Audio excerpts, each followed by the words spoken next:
Ikumbukwe kwamba mimi mwaka 1988 nilichaguliwa kama katibu mtendaji wa chama cha KANU, na hivyo basi nikahudumu bila uoga, nikiwa hata mtoto kiasi fulani. Mzee Moi akatushika mkono. Mtashangaa kwamba siku hiyo hiyo nilipochaguliwa kama katibu mtendaji, aliyechaguliwa kama chairman alikuwa Mzee Moi mwenyewe. Makamu wake alikuwa Professor Josephat Karanja.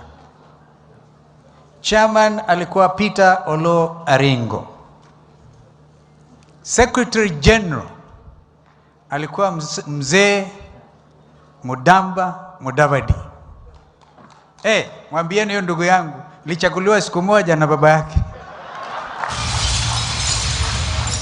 Musalia alikuwa hajaingia kwa siasa. Alafu mimi akachaguliwa kama katibu mtendaji.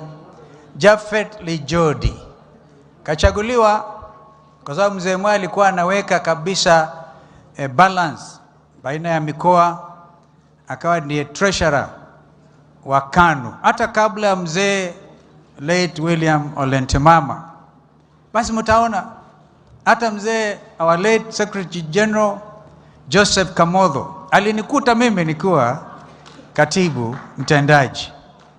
Saitoti naye alikuja baadaye akachukua nafasi yake Karanja. Kwa hivyo mimi kweli nikisema ni mwana KANU, I think ina sababu, ni kwa vile huwezi kuwa kwa vyama viwili.